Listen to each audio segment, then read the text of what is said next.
Today's video is sponsored by Curology. Start your Curology journey today using my link below. Well, someone's gotta stir the pot. Hi, it's me, Bustopoulos, and welcome back to Hot or Rat. And today, we'll be reviewing the premiere of RuPaul's Drag Race UK Series 5. And I'm not saying things weren't all tickety boo across the pond, but they weren't not tickety boo. Tickety boo. But in our premiere, 10 new batches of fish and chips were challenged to serve 3 looks in what Drag Race UK has the nerve to call a ball. Comprised of the queen's entrance looks, they're called tickety boo looks / performances, and lastly, they're looks meant to leave fierce impressions. So we'll be going queen by queen to break all of that down, and ending the video with an investigation into the missing queen.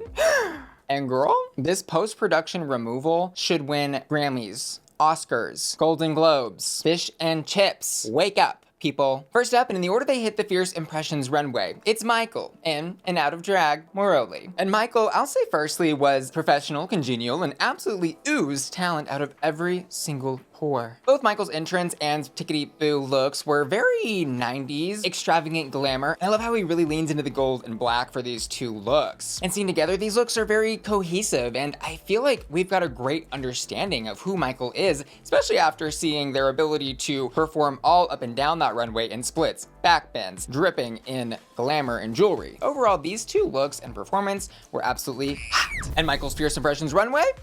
I'll just say it now. Probably my favorite of the night. I loved how all those beautiful blue sequins were moving on their little cropped jacket and pants, and the way there were like disco balls underneath all the joint areas was chef's kiss, really special. And again, with the glamour and extravagance of that crazy updo she's wearing, I really love her personality and style. This look is absolutely hot. And next up, we have our self-proclaimed clown trapped in a supermodel body. Same. It's Alexis St. Pete. And you might not have caught this, but Alexis is a Polish export, British immigrant. And I think highlighting this is really important because while a lot of countries right now do have the ability to, you know, make YouTube videos in drag, go on RuPaul's Drag Race, there are places where someone might be risking their life to do something like that. Girl, it might be Texas next, but also not with Bridget Bandit on our side. Go follow her, please. She is one of the most amazing drag queens I've ever met. She speaks for human rights, she protests, she goes, girl, she's up in the courthouse. Bridget Bandit. But back to Alexis. What's red, black, and latex all over? Her entrance look, which at first glance is giving that very simple farm girl ready to go milk some cows. But on deeper inspection, you see all the different components of what she is wearing are actually made of latex, like the bandana you might not have peeped at first, which I think shows an excellent attention to detail. This look is so hot. Her Tickety Boo runway performance situation, though, was a little messy. The outfit, though, I would say is very strong. She has some black leather corsetry on with some cute little accessories. We love a prop. But I do think she kind of reveals her hand as a slightly weaker performer than some of the other queens when she's on this runway. Because, girl, let's just say the cows were going left, right, up, and down, and busting all up out of the corsetry. And while this look was hot, I would give the performance a rot, but you can't say she didn't give it her all. And for her final runway, she's taken elements from these first 2 looks we've seen from her and then incorporated them into something much more glamorous and elegant, yet still in a beautiful homage to her Polish heritage she brings to this competition. Like the way she has those red peekaboos with the jewels on the chest, the belt, it's very carefully curated and a very tasteful look that is absolutely hot. No nails? Nails. Ring nails. Get into it. And you know, there's always something to worry about when you're a busy gal on the go like myself. Which is why I'm thankful for Curology, the sponsor of today's video, for helping me worry about one less thing every single day. My skin. So I've been using Curology's simple 3-step routine for over a year now, and I couldn't be happier with the results. First, I wash my face with Curology's Acne Cleanser, formulated with benzoyl peroxide to treat and help prevent acne. Effective, but gentle enough for everyday use. Then I apply my custom formula prescribed to me by a Curology dermatology provider. It keeps my skin free of breakouts, clogged pores, and blackheads. And finally, I apply the Curology Rich Moisturizer with hyaluronic acid and shea butter, leaving me with skin that feels clean, refreshed, and alive. And honestly, I used to hate doing skincare, but Curology has made me fall in love with both the process and the results. And back when I first started my Curology journey, I first noticed my breakouts were less severe and less frequent in just a couple of weeks. And over time, I've noticed the results just keep getting better. I've seen improvements in my skin's fine lines, tone, and texture, and I get compliments from even my close family members like my mother. all the time. Remember though, your results may vary, and Curology isn't necessarily a miracle working product, but it's brought a level of consistency to my skin and gives me one less thing to worry about every single day. Plus, if anything ever pops up, I just throw on an emergency spot patch and it's pretty much gone overnight. Getting started with Curology is easy, and getting products every month is as easy as going to the mailbox. To get started, click the link below, and on the Curology site, you'll take a quick quiz to assess your skincare needs, then upload 3 selfies. Then a dermatology provider will take a look at everything and prescribe you a custom formula and skincare routine to work alongside it. And if you ever have questions, a dermatology provider is just one click away on the Curology portal, where, by the way, you can also manage your upcoming shipments and add new things to your monthly box, like one of my favorite Curology products, the Curology sunscreen. It melts right into my skin, and unlike other sunscreens, doesn't leave that greasy finish or cause me to break out. So what are you waiting for? Click my link below to start your Curology journey today. And thanks again to Curology for sponsoring today's video and giving me one less thing to worry about every single day. And next up, Ginger Johnson. Her entrance look is this orange sparkly sequins dress, which Michelle makes the comment that she's seen it before, followed up with Ginger's explanation that she made all of her outfits except for one, which was totally amazing to see her shut her down like that. And like, to Michelle's credit, was this the most unique dress? Maybe not, but I can't say that I've seen it before. Plus, wig and makeup, phenomenal. In the Tickety Boo performance, we hear about how her talents lie maybe more in the realm of stage theater, and that her talents might need some libations to fully come alive. However, in the edit, these things almost come off as excuses when juxtaposed to her performance in the episode and the critique she's getting. Like, was she campy and was she fun? Yes, but there were a lot of campy fun queens, and I don't think she did anything to really stand out in this section of the episode, so I would give this like a soft rot. Plus, Jimbo was right. The shoes, the same shoes that did not match either outfit. Those were toxic. And then taking a look at her final fierce impressions runway. Y'all, I literally cannot. Every single judge to her face was like, this dress is beautiful. Can you make one for me? I love it. And I was sitting there gagged, choked, chained, bound, like, am I in an alternate reality? I'll say, like, for what it is, in the style arena that it exists in, I think this would be a cute little theatrical stage performance dress. But like, on the runway, for fierce impressions, for fashion, no, it's not giving me fashion, it's giving me like grandma's nightie. And look, I'll say it, this dress looks like it smells like mothballs. This look is a Ginger, though, as a queen, I thoroughly enjoyed. Next up, it's DedeLicious, who we are reminded is Crystal Versace's drag sister. They apparently grew up together, do drag together, but moving on to her entrance look. Was it bad? Not necessarily, but was it good? Also, not necessarily.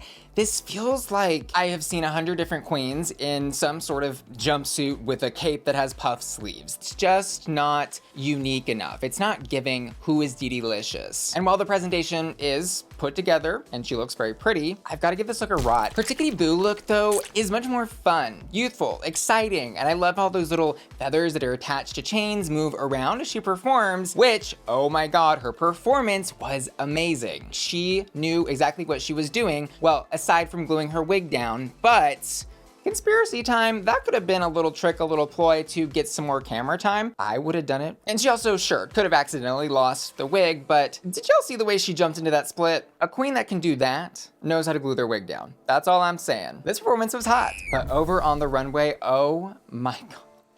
I think DedeLicious has a lot to work with. In this instance, a little too much to work with. She is drowning in her chest plate. She looks visibly uncomfortable on this runway. This is the neckline of a similar chest piece, right? She has this neckline pushed up to her chin like this. And I can't. I feel for her. I don't think that this was in any way intentional, of course, but she also should have known when she looked in the mirror before she hit the stage what was happening. And she should have been able to make the executive decision that she did not need all of this when she had all of that going on if all of this was gonna be causing problems. Yeah, the dress itself, anyways, I think would be a hot if it were on correctly, but as presented, it's a rot. And next up, grab your apples. It's caramel. I also just realized I might have to explain that to the British people. Do y'all have caramel apples over there? Because recently we found out that y'all put butter on your sandwiches, which is sick and twisted. But caramel, wow, what a treat in this episode. The entrance look, Loved it. She's giving warrior princess, and I love how she cohesively plays with these bronzes, beiges, and browns. And I love that her entrance is a full look from head to toe, like down to the boots. Plus, we love a prop. This look is hot. And her Tickety Boo performance?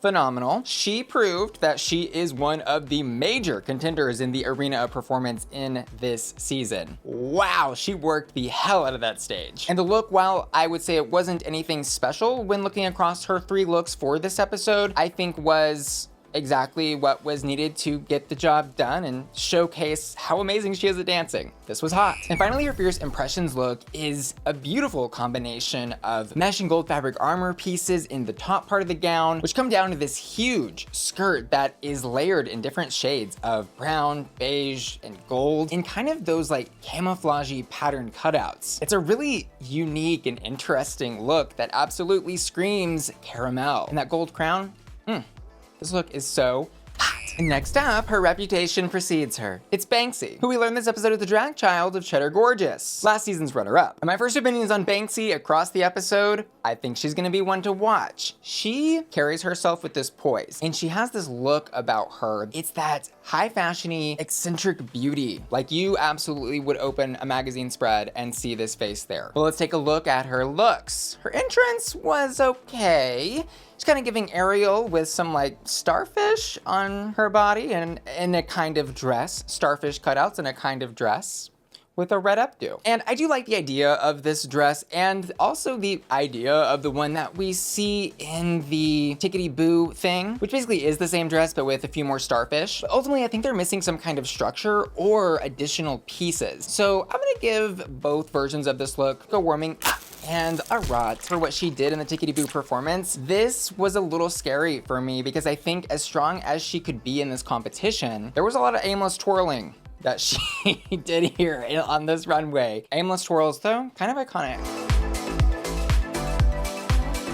Shout out to the rat scarf and rat shoes though. I quite enjoyed those. And on the runway, oh my God. Again, the vision for her. I see it, I feel it, I smell it. Y'all taste that?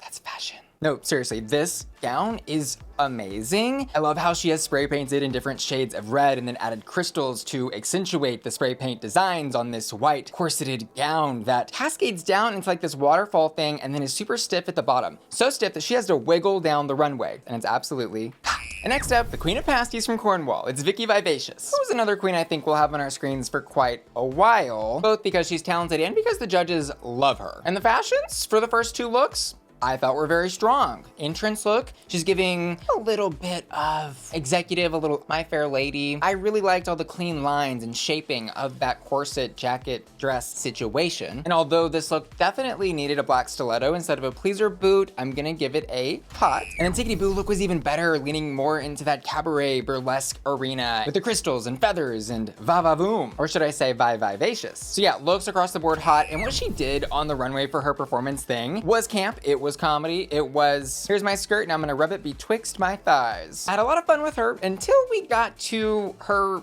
Fierce Impressions runway. She came out in an homage to the Royal Guard of the British Palace, and it's also a little camp, but I think the idea was better than the execution, especially compared with her first 2 looks. It felt out of character from what we had already seen and also just looked a little unfinished. I think there was too much plain red fabric on that front view, especially with those giant blown out heart-shaped hips, which were a cute detail, but they created that really awkward, I think, peekaboo thigh in the front. And maybe had that boot or a black stocking gone all the way up past that hemline, we wouldn't have had this weird visual issue. But long story short, I wasn't living, laughing, loving, or Buckingham. This looks a rot. And next up, Miss Naomi Campbell, Beyonce Knowles Carter, who for her entrance look is giving us a little lavender dress with some poof sleeves and a mermaid skirt, which is pretty, but I will say overall a tad ill-fitting. There is, I think, too much bagginess in the chest and waist area. Plus this dress silhouette and style is a little overplayed in the drag world. I want something a little more unique for an entrance. This looks a rot. And yes, there was a missing queen cut out from this episode, but the bigger conspiracy is what the hell happened to her Tickety Boo performance? She hits the the runway, lifts her leg up, and then Silky starts talking for like the rest of the time that's supposed to be her performance. We didn't really see anything from her on this. What we saw was okay. It was hot, sure. The dance costume version of her dress was better than the dress, but where was the tickety bippity boppity boo? The people would like to know. And over on the runway, Miss Naomi Carter adds another name to her roster of names. Miss Naomi Carter Ross. And I'll say this look is actually a really great homage from a distance to Diana Ross. And the makeup, the illusion of the drag makeup she did, I think to match and portray some Diana Ross features and makeup that she did in her heyday, really well done. But I would be remiss to not note that this gown, like her entrance, is also a bit ill-fitting. And I was also a little confused by the blue furry cape, which I think was supposed to be an homage to like the British flag colors. But when we zoom out and remember that Diana Ross is from the US and not the UK, and this is RuPaul's Drag Race UK, things start to make, I think, a little less sense. And it seems the only reason that she wore this outfit was to be a sort of teacher's pet to Ru because Ru loves Diana Ross so much. Ultimately, I think this runway was supposed to showcase like who these queens are and what their drag is and does. And I don't think she really did that, but it wasn't a bad look. So I would leave this with like a warming up. But the question remains, who is Miss Naomi Carter Ross? Besides a collection of pop culture references, wow, aren't we all? The social commentary. Let's consider it. Next up, Kate Butch.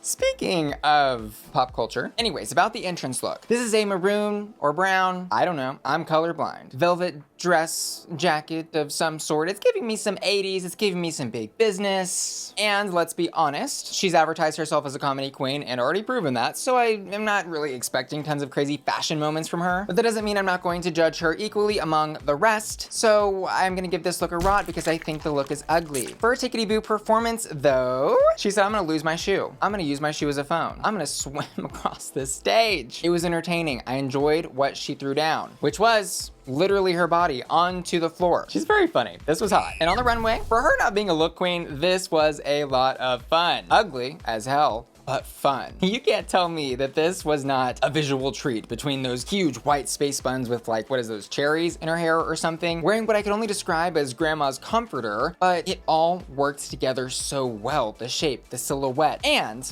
she had a goop and a gag. She was literally gliding down the runway, and I actually thought at first, I was like, oh my God, her runway walk is insane. And then it clicked. I was like, oh, she's got wheelies, she's got a hoverboard, she's got a bicycle, something's going on down there. And the rule is if you get me, if you gag me on a runway, that's a hot. And finally, our fresh-faced Tomara Thomas, who for her two looks is giving us some severe black and white executive realness. Oh, and trend alert between her and Vicki with all the black and white, but they are in very different styles. Tomara has this severity to her looks. And between her two looks, which for the lack of color between them did so much with shape and movement, I would give both of them hots. Plus in the Tickety Boo thing, she did a great job showing off her personality, among other assets. And this may be a little early to say, but I think she's gonna be one of our fashion queens of the season. Her little Victoria's Secret meets Schiaparelli with that molded t-shirt bodice, which was very beautiful. She's very stunning to look at, knows how to move her body, and even though her jetpack of wings failed to launch on the runway, I thought the look was still super, super stunning and absolutely hot. But also, if you're gonna have a prop, it better work. Props better be working, mama. And they said I would never tongue pop after the accident.